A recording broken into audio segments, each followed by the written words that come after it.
a lot of custody of my kids at the time. And so, on the weekends, I was just like surviving, just like trying to figure out how to get laundry and groceries and get it done. And, and maybe actually, I really wasn't doing any photography at the time. I was gonna say maybe I'd go for a surf here or there, or, get out for a walk and get out in nature.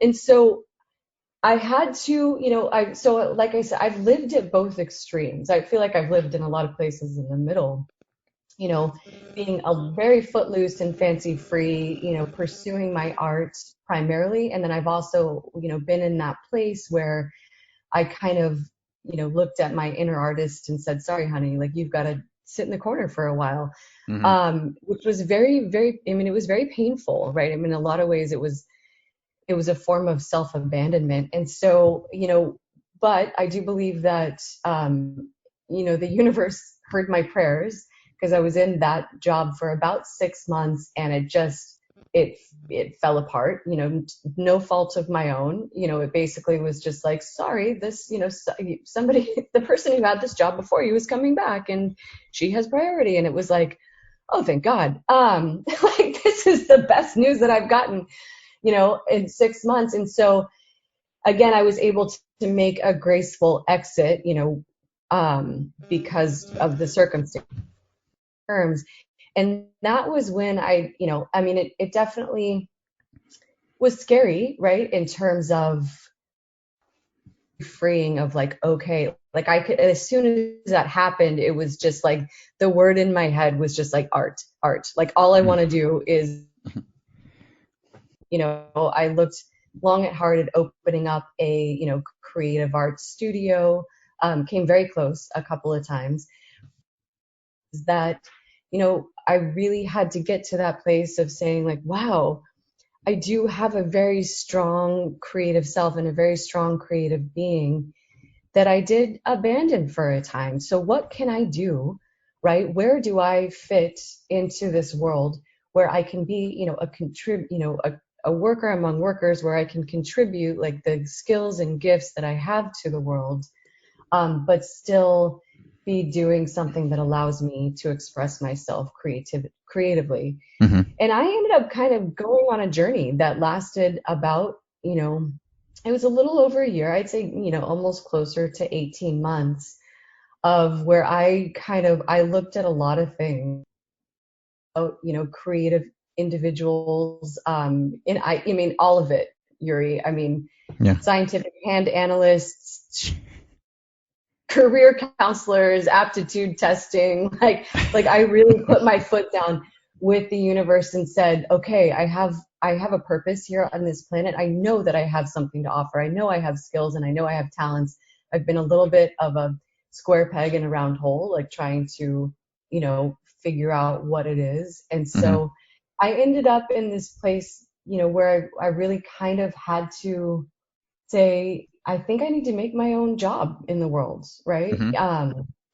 And so I started drawing on all of these diverse experiences, from, all the way back through college, all the way through my 20s, all the way through my 30s, and, pulling the threads from them and, creating, and then watching other people, in creative industries, like what are they doing and how is this retreats, and, putting myself in some ways through a little bit of like a creative graduate school, right? I hate to say that because it was a very, linear, because I know grad school is like very intense and very expensive and people work very hard. Right. And so, but in a lot of ways I did, my own form of like, quickly ramping up in, the creative higher education. And like I said, pulled from all these different aspects of who I am. And as, a intuitive, creative individual who has, a passion for connecting with other people. And so when I do, my guidance and my coaching, I'm drawing on my personal experience of, being lost and then making my way. And I think I refer to it as the Vagare paradox, because Vagare is the Italian word to wander. And I did spend a semester in Florence when I was like 20, 21 years old, studying Italian and wandering and getting very lost in Europe, getting very lost all over Florence, because that was before we had cell phones and navigation apps. And so, yeah, I mean, unless you had a map, like you were getting lost. Right. And so I did a lot of wandering then. And so, pulling back, pulling all the way from like the wandering that I did before I started, kind of trying to force myself into, to being someone who I'm not, because I think sometimes you do have to let go of the outcome and you do have to let go of the destination, before you can really, get that clarity and get that insight. And it is, I mean, depending on the level to which you're doing it, sometimes it's really frightening and it's really scary, or it feels very uncomfortable to not have an answer at cocktail parties when people are saying, so that question again. And so I get it, right? I have been there. I've been there a lot. And so, I kind of put myself on this core of letting go of the outcome, letting go of the destination, saying like, I'm just going to do this, right? And we're going to see what happens. And I know it's going to come, and I'm going to continue, taking that next step and picking up the breadcrumbs. Now, I'm not encouraging everybody to, quit their jobs or lose their jobs, or I'm actually, I when I take this into corporate, it's really more about, giving yourself space in the terms of creative problem solving, right? And giving yourself space to, to let go of some of the linear thinking, and what does it take to get into your right creative problem solving can really happen. It does happen in, when the left brain and the right brain are working in collaboration. But we tend to be more of a left brain culture, right? A left brain society. And we don't necessarily give ourselves we don't give our right brain a lot of permission to play, right? Or a lot of permission to just explore, or to just be, or just to be without language, right? And so, it's this interesting combination of like, yeah, we live in a left brain world, and there are dishes to wash and laundry to do and bills to pay and jobs to go to, right? And task lists and emails. But what happens when you start giving yourself a little space to let go of that task list? I know on a daily basis how hard it is.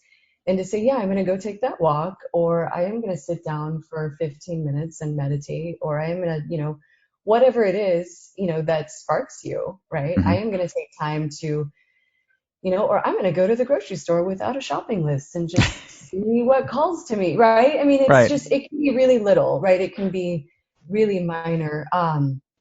But in order for me to get, to answer your question, to get from point A to point B to where I'm now, and I have this message of Vagare, I had to put myself on a little bit more of an extreme course. And I did the trip to Bali and everything. Like, I did the Art of Aliveness retreat to Indonesia. I took a few pages from Elizabeth Gilbert, like I just adore and admire as a teacher and a creative, an embodiment of creativity. And so I did something a little more extreme, but it doesn't have to be like that for everybody. And you don't always have to step away. It could be just incrementally, giving yourself that space. And I have some other tools and techniques that you can really even do, from your desk. They'll kind of kick you into your right brain pretty quickly. But I think for me, I view it as more of a lifestyle, right? It's a way of not, of listening to this whole part of myself, right? Not abandoning that inner artist. And I got to say, when we do that, right, when we have that inner artist on board, and I mean, if you're working in a corporate environment and you have this aspect of yourself on board, wow. And like you're nourishing it, you're going to be, the person who's like sitting brainstorming table, like who has all these fresh ideas, right? Who has like the out of the box solutions, who is continuing to innovate in whatever it looks like, whether it's, design or, products or content or marketing or, whatever aspect that you're in. I think there's a lot of value. You can really have a lot of impact in, in not only your professional life, but also your personal life. Yeah, that's great to bring up. And so with this, let's say the listeners on this podcast, I don't have as many corporate, but I know that for most people, we're always looking for the next, idea, whether it's, through our personal or professional lives, but, trying to find solutions to our problems is a universal thing. So in your work, and this may tie into your book, Vagare, that's coming out soon. How do you recommend people tap into that inner creative process? Or are there certain exercises you have people do that allow them to kind of free their minds to open themselves up to innovative solutions that they wouldn't have necessarily come up with if they were just struggling and trying to force it? Right. Great question. And so I'm going to answer you in two parts because I want to, personally that worked for me. And then I also want to give a couple of other, like just quick little tips.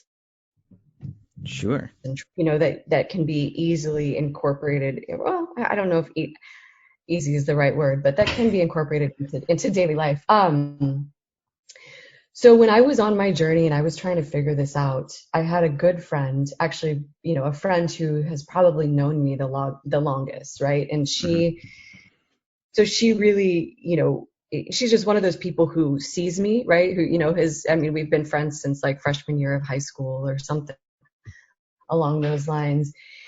And so when I was going through this process, my mainstream government job had fallen apart. I was kind of at loose ends, but I wasn't ready to dive back into, unfortunately I had the ability to take a little time off, and I wasn't ready to dive back into that corporate job. She said to me, "Have you ever heard of this book called The Artist's Way by Julia Cameron?" And I hadn't. And she said, "Check it out. It might help you, in this process." And I was a little like, yeah, like another thing, another program, another book, right? Another workbook, like. But so what happens with me, because I'm like anybody else. I have a natural resistance, right? Sometimes like the universe gives me a message and I'm like, I don't think so, right? Like, and so the universe gave me the message again. And she said, "Yeah, I've been working through this book, The Artist's Way." And I'm just like, okay, I'm starting to pay attention now. And she said, "It's been amazing, and in helping me just kind of express my creative self." And I still didn't really know what it was all about. But The Artist's Way is an incredible resource, and it is a workbook for creative individuals and non-creative individuals, but it is geared towards, writers and artists who feel like they're stuck, right? Who feel like they're blocked.